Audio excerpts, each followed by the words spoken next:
আসসালামু আলাইকুম। আশা করি আপনারা ভালোই আছেন। বাড়ির সামনে দিয়ে টাটকা আম গাছেতে পায়রা ছেলেটা নিয়ে যেতেছে, তা দেখে লোভ সামলাইতে পারলাম না, তাই 100-150 টাকাতে আমটি কিনা ফেলাইছি। আমি মুরব্বা বানাইবাম, সবাই ঘরে কইতাছে যে মুরব্বা বানাইলাও, আমার বয়রা হয়েছে বানাইলাও এটি। তাই আমি ছিলে কাটটা থই দিতেছি পানির মধ্যে জড়াইয়া, পরে আমি এটা আবার মুরব্বা বানাবো। কেমন হইতেছে আপনারা জানাবেন। আমি পানি জড়ায় রাখা থই রাখছিলাম, তারপরে যে আমি বাগার দিয়ে ফেলাইতেছি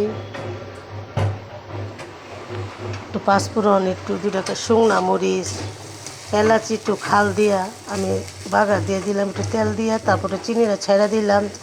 ছেড়া দিয়ে আমি শিরা করতেছি, শিরাটা যেন আঠা আঠা হইব, তারপরে আমি আমটি ছেড়া দিব। যে আমটি আমি ছেড়া দিতেছি, শিরাটা আঠা আঠা হয়ে গেছে গা, খুবই ভালো লাগে মুরব্বা আমের। যে বলে যে সিজনে, এই সিজনের সময় জিনিস না খেলে কি ভাল লাগে? আচার মুরব্বা এটি তো ভালো লাগে। তরকারি দিয়ে ডাল চচ্চড়ি, এটি আমের সিজনের সময় এটি খা। জলপাইয়ের সময় জলপাই, আমের সময় আম। যে বলে যে ফল পারি এই ফল না খেলে কি ভাল লাগে? এটা